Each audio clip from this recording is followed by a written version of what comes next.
Magandang araw po sa ating lahat, no. Panibagong araw na naman po ang ating atupagin ngayon, panibagong hamon ng buhay. Ang ating gagawin po ngayon mga kaibigan ay ang pagpupurga na naman ng baka, sa anak ng baka natin. Purgahin po natin to dahil medyo parang may bulate to kasi kailangan ding mapurga to. Dahil isang bisis lang to na purga no, simula pa nung pag-anak, no.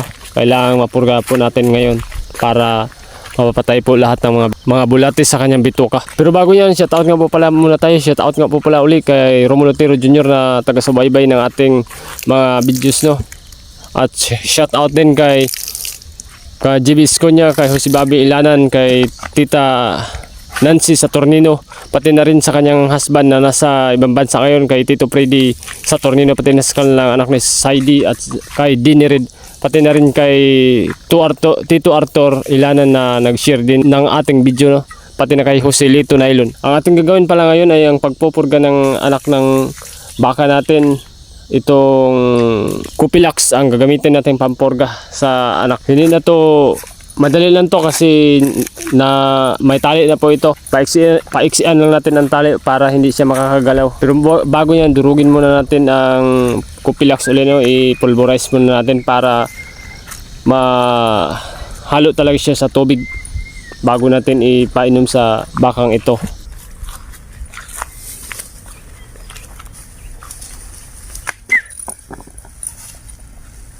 Dito naman po tayo mga kaibigan, purgan naman po tayo ng baka. Maliit na baka ang purgahin naman natin ngayon.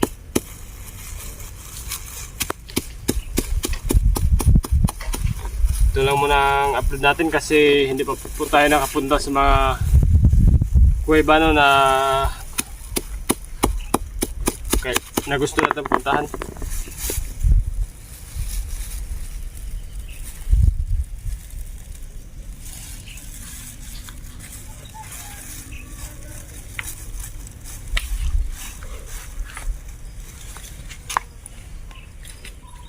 Ang ipupurga pala natin ngayon ay itong Kupilax.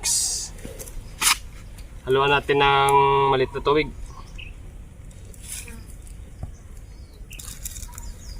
Kasama pala natin ngayon si Joshua Cayo, no, ang ating badi-badi sa ngayon. Shoutout nga pala dyan kay Romulo Tiro Jr. na nasa Maynila ngayon, na nagpa-shoutout po sa atin. Tinaka Gino Humawas, kay Rodil Humawas sa Bala, pati na sa kanyang buong pamilya dyan sa Maynaro Island, kay Ninong Marshall Humawas sa Bala. Sa Bala pala yun. Shoutout din kay Kuya Alexander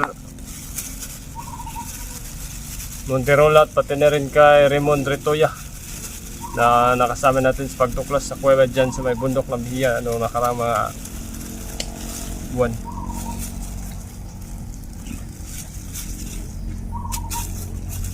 Shoutout nga din pala, no, sa aking tiyahin dyan sa may Paliparan, Cavite. Okay, Nancy Saturnino. Ayun na po, purgahin na po natin, no. Ayan na. Kailangan mapurga natin to ngayon dahil may bulate to para tuloy-tuloy ang kanyang paglaki. Ganito lang po kadali ang pagpupurga, no. Medyo mataas-taas na rin ang ating experience pagdating sa pag-aalaga ng mga hayop, no. Dahil mga 6 years ang experience ko na po sa pag-aalaga at alam ko na po yung mga pasikot-sikot sa pag-aalaga ng baka. Kaya ito po yung specialize natin ngayon, ang pag-aalaga ng mga hayop. Kaya medyo busy po tayo, kaya hindi na po tayo medyo nakapag-upload ng mga videos about sa mga kababalaghan at sa mga kuweba dahil hindi po natin to basta-basta maiwan ang mga hayop natin na inaalagaan, no? Ito lang po muna ang ating i-upload sa ngayon. Kasama nga po pala natin ngayon si Joshua Cayo na ating badi-badi sa ngayon.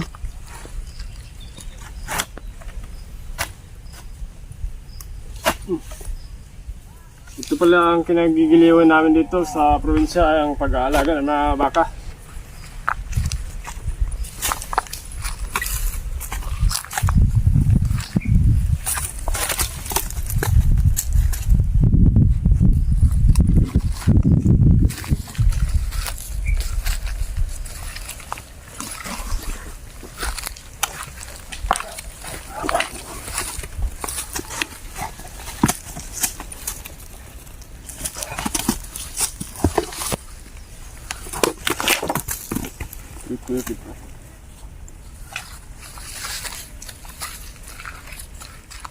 Diba?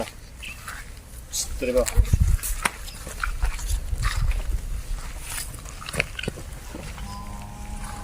Kailangan natin itong purgahan kasi para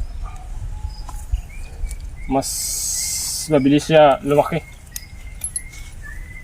Para yung mga nutrients na kanyang nakakain ay talagang wala siyang kaagaw.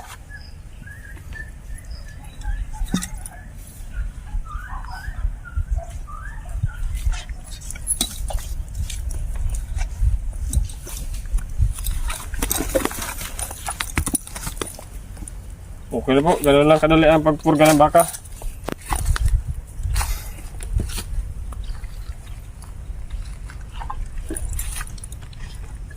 Kailangan dito sa gilid natin ilapat ang bote ng